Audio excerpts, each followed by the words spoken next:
Mixed action. আমন্ত্রণ বাংলা টিভির সাপ্তাহিক স্বাস্থ্য বিষয়ক নিয়মিত আয়োজন আপনার ডাক্তার অনুষ্ঠানে। প্রিয় দর্শক, আপনাদের সাথে আছি আমি ডাক্তার অর্থি জুখরিভ। বিশ্বব্যাপী একজন ব্যক্তির মৃত্যুর অন্যতম এবং প্রধান কারণ হচ্ছে হৃদরোগ। সারা বিশ্বে প্রায় 1,80,00,000 ব্যক্তি প্রতি বছর হৃদরোগে আক্রান্ত হয়ে মৃত্যুবরণ করছেন, অর্থাৎ প্রতি 2 সেকেন্ডে একজন। এবং বাংলাদেশে ওই আক্রান্তের ঝুঁকি যেন ক্রমাগত বেড়ে চলছে। এবং সারা দেশে প্রায় 2 লক্ষ ব্যক্তি প্রতি বছর হৃদরোগে আক্রান্ত হচ্ছেন এবং তাদের মাঝে শতকরা 25% ব্যক্তি হাসপাতালে যাওয়ার আগেই বড় কোনো ঝুঁকির সম্মুখীন হয়ে থাকেন। তবে এই ঝুঁকিগুলো সম্পর্কে আপনি কিংবা আমি কতটুকু সচেতন? দর্শক, হৃদরোগ সম্পর্কে আজ আমরা বিস্তারিত আলোচনা করব এবং জানবো হৃদরোগের সর্বাধুনিক চিকিৎসা ব্যবস্থা সম্পর্কে। এবং এই বিষয়টি সম্পর্কে আলোচনা করবার জন্য আমাদের সাথে উপস্থিত রয়েছেন একজন স্বনামধন্য বিশেষজ্ঞ চিকিৎসক। সংযুক্ত আছেন ডাক্তার মঞ্জুর মোর্শেদ, যিনি হৃদরোগ বিশেষজ্ঞ, নিউ ইয়র্ক ইউনিভার্সিটি, এবং যিনি লেনক্স হিলের সাথে সম্পৃক্ত এভিসেনা কার্ডিওলজি। প্রিয় দর্শক, আজকের আলোচনার বিষয়ে যে কোনো তথ্য কিংবা পরামর্শের জন্য চাইলেই ফোন দিতে পারেন টেলিভিশন স্ক্রলে দেখানো নাম্বারে। আমরা চেষ্টা করব বিশেষজ্ঞ চিকিৎসকের দ্বারা আপনার এই বিষয়টি নিয়ে আলোচনা করবার। স্যার, স্বাগত আমাদের আজকের আয়োজনে।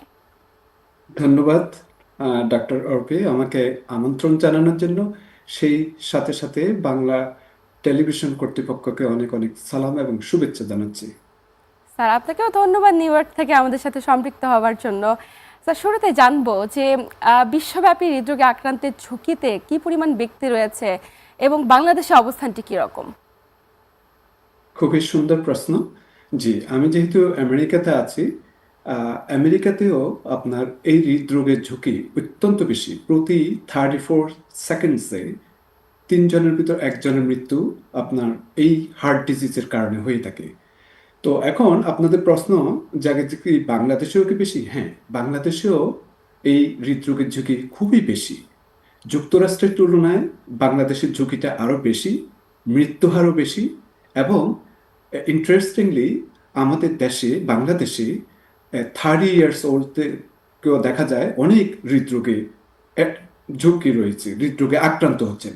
কারণটা হচ্ছে যে আমাদের বাংলাদেশে যে খাদ্যাভ্যাস, যে জেনেটিক কম্পোনেন্ট আছে, যে ডায়াবেটিস আছে, যে ধূমপান করে থাকেন এবং চিকিৎসা খুবই সীমিত পরিমাণে পেয়ে থাকেন, সেই জন্য তুলনামূলকভাবে বাংলাদেশে কিন্তু হৃদরোগের ঝুঁকিটা আমেরিকার তুলনায় আরও বেশি।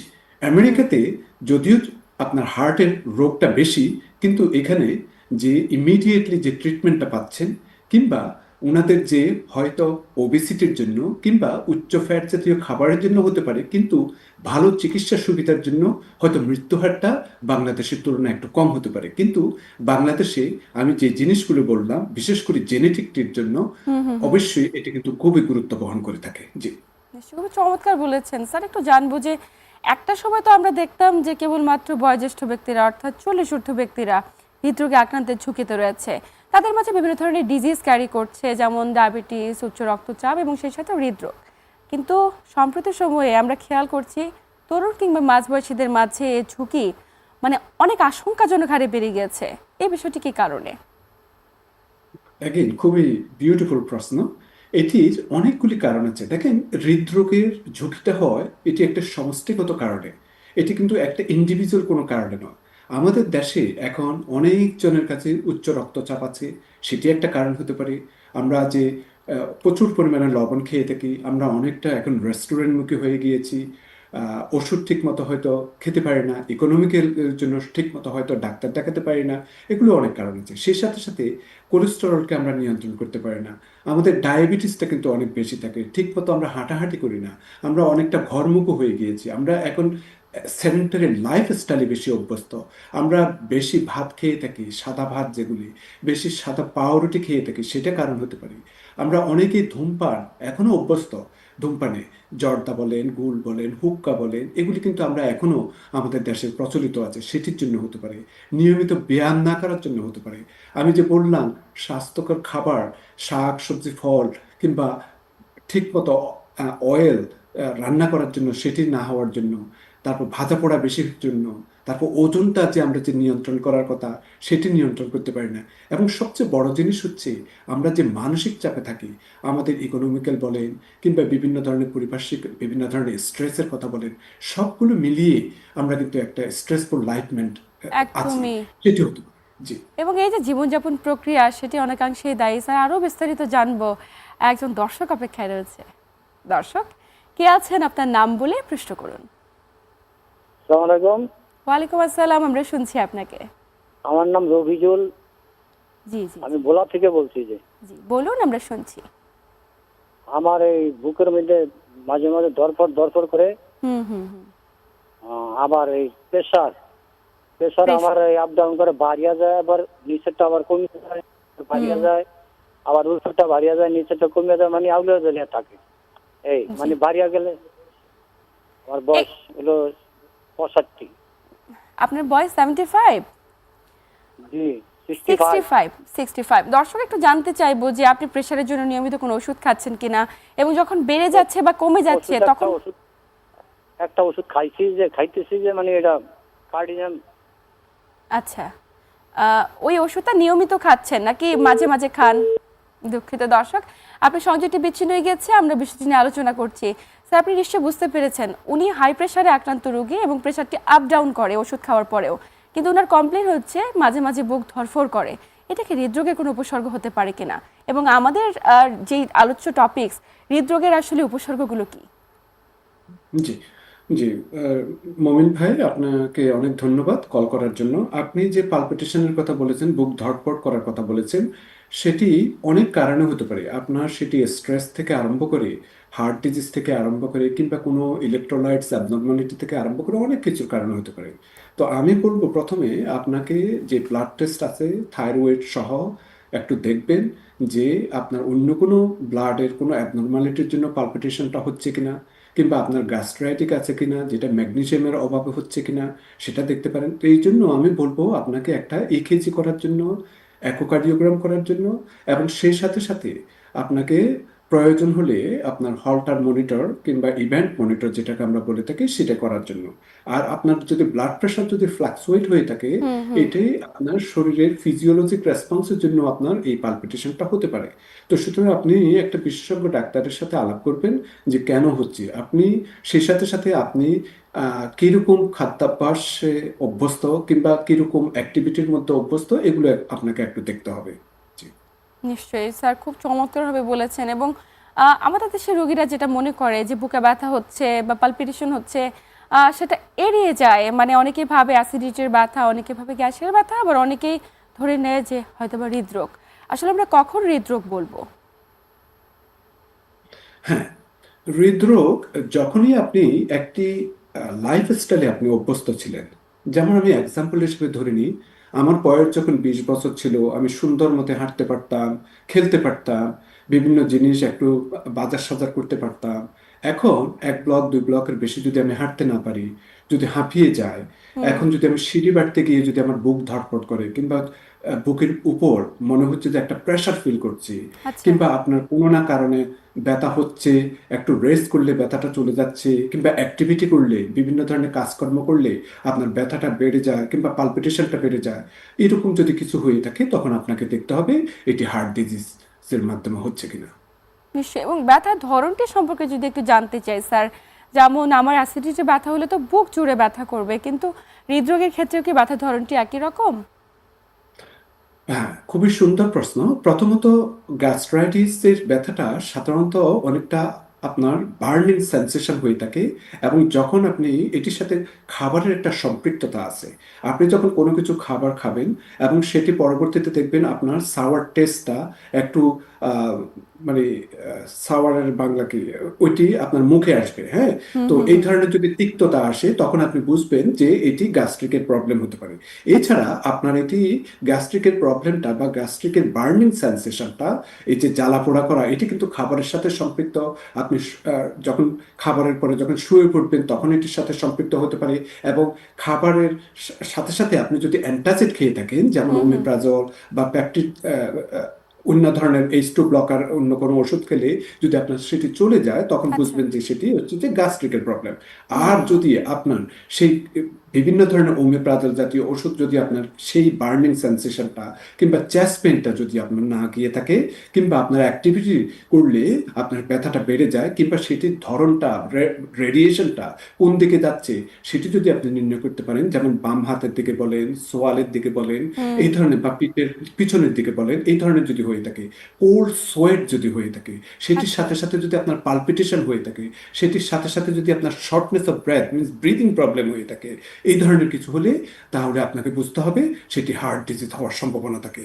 আর একটা কথা না বললেই নয়, যদি ফ্যামিলি হিস্ট্রির মধ্যে হার্ট ডিজিজ থাকে, কারো পরিবারের মধ্যে যদি অল্প বয়সে যদি হার্ট অ্যাটাক হয়ে থাকে, তাহলে অবশ্যই এটি কিন্তু অবহেলা করবেন না। নিশ্চয়ই স্যার, এই যে পরিবারে পরিবারে লাইক আমার বাবার রয়েছে বা মায়ের রয়েছে বা পরিবারের ফার্স্ট ব্লাড রিলেটেড কোনো যে কারো রয়েছে, সেক্ষেত্রে কখন সচেতন হব এবং সচেতনতার জন্য কি করা জরুরি আমরা জানবো। তবে সময় হচ্ছে একটি ছোট্ট বিরতি নিবার। প্রিয় দর্শক, বাংলা টিভির সাপ্তাহিক স্বাস্থ্য বিষয়ক নিয়মিত আয়োজন আপনার ডাক্তার অনুষ্ঠান থেকে নিচ্ছি ছোট্ট একটি বিরতি, সাথেই থাকুন।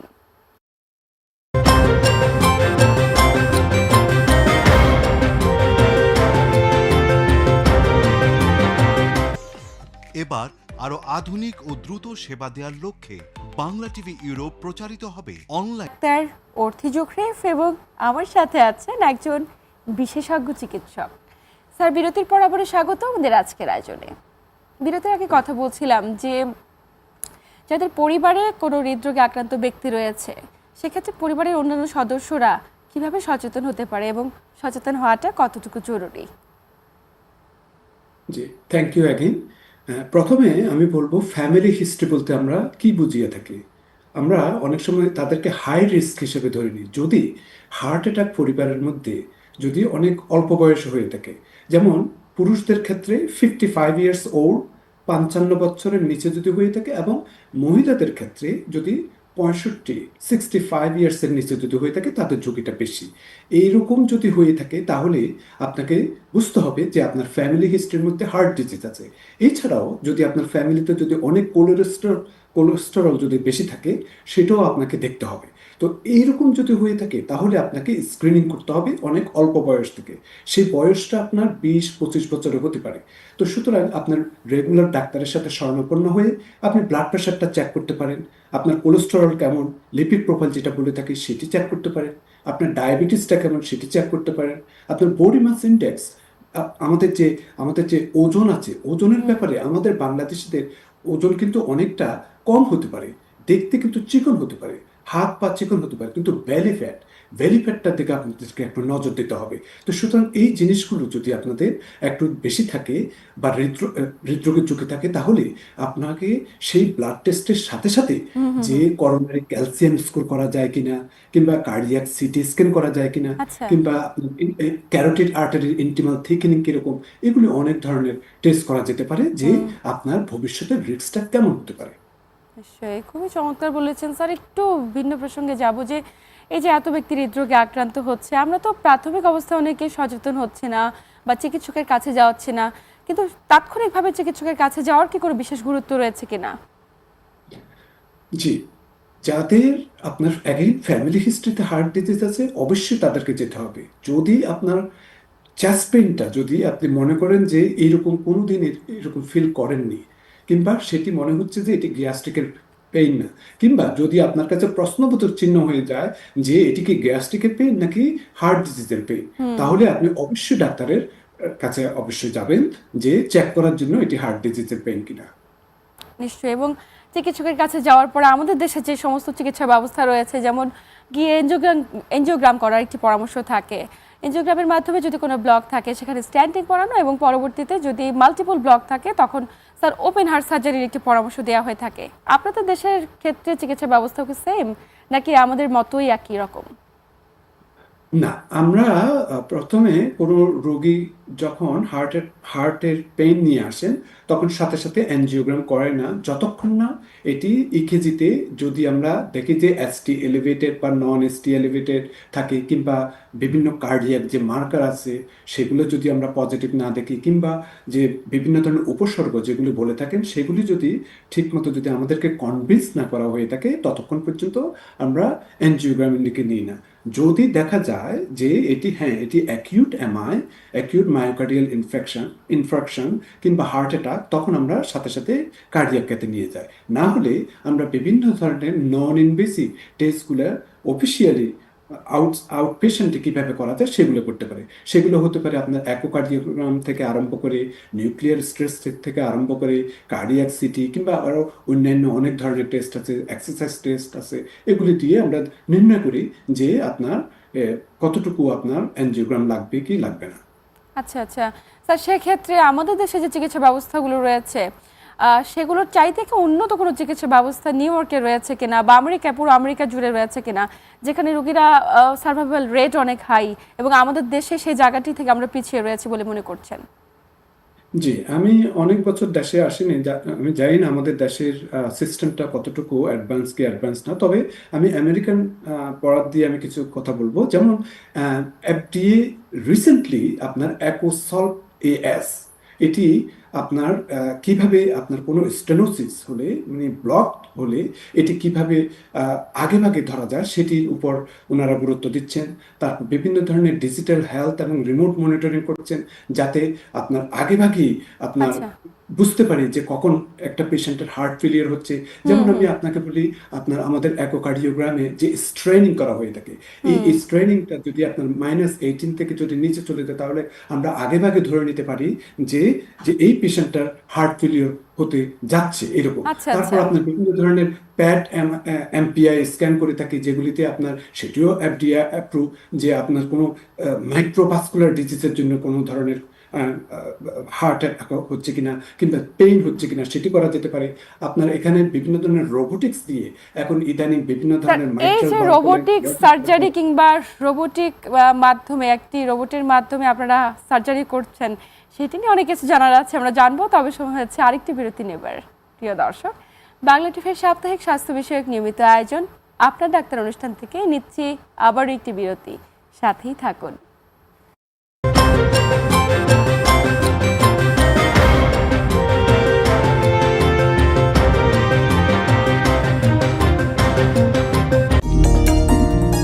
ডাক্তার অর্থি জোখরেফ এবং আমার সাথে আছেন একজন বিশেষজ্ঞ চিকিৎসক। স্যার, বিরতির পর আবারও স্বাগত আমাদের আজকের আয়োজনে। বিরতির আগে আমরা কথা বলছিলাম যে বাংলাদেশের প্রেক্ষাপটে যে চিকিৎসা ব্যবস্থা রয়েছে সেটির সাথে আমরা যদি একটু কম্পেয়ার করি, নিউ ইয়র্ক কিংবা আমেরিকায় চিকিৎসা ব্যবস্থাতে আপনারা কতটুকু এগিয়ে রয়েছেন বা আমরা কতটুকু আধুনিক হতে পেরেছি। স্যার, একটু রোবোটিক সার্জারি সম্পর্কে জানাচ্ছিলেন, আরও বিস্তারিত জানতে চাই। জি জি, ধন্যবাদ অ্যাগেইন। আমাদের এখানে এই প্রথম রোবটের মাধ্যমে হার্ট ট্রান্সপ্ল্যান্ট হয়েছে খুবই শীঘ্র। তাছাড়া আমরা রোবটের মাধ্যমে এখন ইদানিং স্টেন্ট বসানো কিংবা বিভিন্ন ধরনের ইলেকট্রোফিজিওলজির যে বিভিন্ন ধরনের অ্যাবলেশন করা বলেন সেটা করা যেতে পারে। বিভিন্ন ধরনের হার্টের যে বাল্ব আছে, ইয়টিক বাল্ব, মাইট্রাল বাল্ব, সেগুলো আমরা রিপেয়ার করতে পারি। তারপর এই ধরনের অনেক ধরনের আধুনিক রোবটের মাধ্যমে আপনার অনেক কিছু করা যেতে পারে। এবং সেই সাথে সাথে পিডিয়াট্রিক কার্ডিওলজিতেও আপনারা শুনে খুশি হবেন যে পলিভাস্কুলার নামে একটা প্রযুক্তি আছে, যেটা শিশুদের জন্মগত বিভিন্ন ধরনের ওপেন হার্ট সার্জারিস ছাড়াই মিনি ইনভেসিভ প্রসিজারে অনেক ছিদ্র কিন্তু আপনার এখন ইদানিং আপনার এগুলি ক্লোজ করতে পারেন। তাছাড়া আপনারা তো জানেন যে সেকেন্ডাম জাতীয় এএসডি যদি হয়ে থাকে, সেগুলি আপনার ক্যাথ ল্যাবে গিয়ে অপারেশন ছাড়াই মিনিমাল ইনভেসিভ প্রসিজারের মাধ্যমে এগুলি করতে পারে। স্যার, এই যে মিনিমাল ইনভেসিভ সার্জারি আমরা বলছি, সেটাকে ছোট্ট একটা ছিদ্রের মাধ্যমে ওই ছিদ্রটা বন্ধ করে দেওয়া যায়? জি জি জি। অত্যাধুনিক চিকিৎসা ব্যবস্থা, আমরা খুবই আশাবাদী যে খুব সামনে বাংলাদেশে এই ধরনের চিকিৎসা ব্যবস্থার মাধ্যমে আমাদের প্রত্যেকটি রোগীর সেবা দেবে, এবং ওই অপেক্ষায় আমরা। স্যার, আপনি তো অনেক দীর্ঘদিন ধরে রয়েছেন আমেরিকায়, তো একটু জানবো যে বাংলাদেশে আমরা কোন বিষয়গুলো থেকে পিছিয়ে রয়েছি, একটু যদি প্রিভেনশনের বিষয়টিতে আসি, কোন বিষয়গুলোতে আসলে এগিয়ে যাওয়া জরুরি এবং কিভাবে আমরা হৃদরোগের ঝুঁকিতে এড়িয়ে যেতে পারবো? জি জি, সবসময় আমাদেরকে যে জিনিসটা কিন্তু লাইফস্টাইল মডিফিকেশন করতে হবে। আপনাকে ধূমপান বন্ধ করতে হবে, নিয়মিত একটু হাঁটাহাঁটি করতে হবে, বিভিন্ন ধরনের হেলথি খাবার যেগুলি আছে সেগুলি খেতে হবে, ওজনটা নিয়ন্ত্রণ করতে হবে, এবং ওষুধের প্রয়োজন হলে ডাক্তারের পরামর্শ ছাড়া কখনো ওষুধ আপনারা বন্ধ করবেন না। নিশ্চয়ই। এবং পাশাপাশি স্যার, যারা একটু রিস্ক জোনে আছে, ডায়াবেটিস, উচ্চ রক্তচাপে আক্রান্ত একজন ব্যক্তির হৃদরোগে আক্রান্তের সংখ্যা বা ঝুঁকি কতটুকু? জি, অনেক বেশি। দেখেন, একটা প্রেশার যদি আপনার অনেক বেশি হয়ে থাকে, হার্টকে কিন্তু পাম্প করতে হয় বেশি, এবং এই হার্ট যখন কিছুদিন হয়তো এগুলি করতে পারবেন, কিন্তু পরবর্তীতে এক্সস্টেড হয়ে যাবেন, টায়ার্ড হয়ে যাবেন, আর পারছেন না, তখন হার্ট ফেলিওর হতে পারে। এছাড়া এই প্রেশার যখন বেশি হয়ে থাকে, সেটি আপনার কিডনির উপর প্রভাব ফেলতে পারে, সেটি আপনার আমাদের ব্রেইনে প্রভাব ফেলতে পারে, যেটা স্ট্রোক করতে পারে, এই ধরনের অনেক ধরনের প্রবলেম হতে পারে। তো সুতরাং প্রেশার কোনো অবস্থাতেই ভালো না। অবশ্যই প্রেশারকে আপনার নিয়ন্ত্রণ করতে হবে, সেটি ডায়েট হোক, লাইফস্টাইল হোক, মেডিসিন দিয়ে হোক, স্ট্রেস কমিয়ে হোক, যেভাবে হোক আপনাকে কমাতে হবে। এবং স্যার আমাদের দেশে আমরা একটা বিষয় সবসময় খেয়াল করি যে কোনো একজন ব্যক্তির হার্টে রিং পরানো হয়েছে, যেটাকে আমরা স্ট্যান্টিং বলছি, এবং কোনো একজন ব্যক্তির ওপেন হার্ট সার্জারি করা হয়েছে। ওপেন হার্ট সার্জারি কিংবা হার্টে রিং পরানোর পরবর্তীতে যে একটু পরামর্শ দেওয়া হয়ে থাকে যে আপনি নিয়মিত হাঁটাচলা করবেন এবং নিয়মিত ওষুধ খাবেন। এই ওষুধগুলো দেখা যায় একই প্রেসক্রিপশনে কন্টিনিউ করতেই থাকে বছরের পর বছর, পরবর্তীতে তার ফলো আপে আসে না। এই এই বিষয়টি কি তার জন্য ঝুঁকির কোনো কারণ হতে পারে কিনা? জি, অবশ্যই ঝুঁকির কারণ। কারণ আপনার ওষুধটি ঠিকমতো কাজ করছে কি কাজ করছে না, যেমন ধরুন আপনার কোলেস্টেরলটা কমছে কিনা কিংবা ব্লাড প্রেশারটা কমছে কিনা, এগুলি কিন্তু আপনার ডাক্তার সাহেবই বলতে পারবেন। এবং কতদিন আপনার চলতে হবে না চলতে হবে, এগুলি কিন্তু ডাক্তার সাহেব আপনাকে পরামর্শটা দিতে পারবেন। তো সুতরাং ডাক্তারের পরামর্শ ছাড়া কোনো ওষুধে কখনো আপনি বাদ দিবেন না, এবং নিয়মিত একটা ফলো আপ চেক আপে থাকবেন, যাতে কোন ওষুধটি আপনার দরকার হয়ে থাকে। যেমন আমি একটা ছোট্ট করে এক্সাম্পল দিই, যেমন আপনার ডায়াবেটিস নাই, কিন্তু আপনার ডাক্তার হয়তো একটা ডায়াবেটিসের ওষুধ দিয়েছেন, যেমন ডেপাগ্লিপ্লোজিন বা ইম্পাগ্লিপ্লোজিন, যেটাকে আমরা পার্সিগা বা জার্ডিয়ান্স বলে থাকি। এই ওষুধটা আপনাকে দিচ্ছে হয়তো হার্টের, যাতে ভবিষ্যতে কোনো মরবিডিটি বা মোর্টালিটি না হয়ে থাকে। এটা ডায়াবেটিসের জন্য আপনার এই ক্ষেত্রে দেওয়া হচ্ছে না। তো সুতরাং আপনাকে প্রয়োজন আপনি জিজ্ঞেস করবেন আপনার প্রোভাইডারকে যে কেন এই ওষুধটা দেওয়া হচ্ছে, কেননা এটা নিয়ে অনেক রিসার্চ হচ্ছে যে কোন ওষুধটা আপনাকে বেশি আপনাকে বাঁচিয়ে রাখার ব্যাপারে সহায়তা করতে পারবে, সেটি আপনার ডাক্তার সাহেবই বলতে পারবেন। এবং ডাক্তারের পরামর্শ নিয়ে যা প্রশ্ন আছে আপনারা জিজ্ঞেস করবেন, কখনো ভয় পাবেন না। আমাদের আমাদের দেশের ডাক্তাররা অবশ্যই ভালো এবং অবশ্যই অত্যন্ত অমায়িক, এবং ওনাদের সাথে আপনারা খুব খোলাখুলিভাবে আলাপ করবেন। ডাক্তার পেশেন্টের সাথে যদি ওই বন্ধুত্বতা যদি না থেকে থাকে, তাহলে কোনোদিন আমরা রোগীদেরকে ভালো করতে পারবো না, এবং ডাক্তাররাও আপনাদের সাথে কথা বলে কিন্তু খুব একটা আনন্দ পাবেন না। তো সুতরাং আপনারা ফ্রেন্ডের মতো ব্যবহার করবেন, যে জিজ্ঞেস করবেন যে ধরনের প্রশ্ন আছে, যাতে আপনার প্রশ্ন মোতাবেক সমস্ত কিছু আমরা উত্তর দিতে পারি, এবং সেইভাবে আপনারা যাতে ট্রিটমেন্টটা পেতে পারেন। নিশ্চয়ই, কিন্তু এবং কখনো একদম follow-up শেষ miss প্রান্তে করবেন না। স্যার, অবশ্যই এই জায়গাটাতে যদি রোগীরা সচেতন হতে না পারে, সচেতন হয়ে চিকিৎসকের কাছে নিয়মিত ফলো আপ না করে, তাহলে হয়তো বা পরবর্তীতে আবারও হার্টে ব্লক হয়ে আবারও হার্ট অ্যাটাকের সংখ্যা কিংবা সম্ভাবনা অনেক মাত্রায় বেড়ে যায়। একদম শেষ প্রান্তে চলে এসেছি। শেষ সময় আপনার কাছে ছোট্ট করে জানবো যে বাংলাদেশের রোগীদের হৃদরোগ প্রতিরোধে আপনার বিশেষ কি কোনো পরামর্শ রয়েছে কিনা? জি, দেখেন, হার্ট ডিজিজ কিন্তু খুবই প্রিভেন্টেবল। 80% কিন্তু আপনি প্রিভেন্ট করতে পারেন যদি আপনি আপনার লাইফস্টাইল একটু মেনটেন করতে পারেন, মডিফিকেশন করতে পারেন, আপনার ডায়েটটা মডিফিকেশন করতে পারেন। যত ধরনের বদ অভ্যাস আছে এগুলিকে না বলেন, যেমন স্মোকিং, অ্যালকোহল। খাবার দাবার প্রসেস ফুড থেকে বিরত থাকার চেষ্টা করবেন, চর্বিযুক্ত খাবার থেকে বিরত থাকবেন। হ্যাঁ, তারপর ব্লাড প্রেশার, ডায়াবেটিস, কোলেস্টেরল এগুলো যদি থেকে থাকে, সেগুলিকে নিয়ন্ত্রণ রাখার চেষ্টা করবেন। সবসময় স্ট্রেস কমানোর ব্যাপারে আপনাকে খেয়াল রাখতে হবে।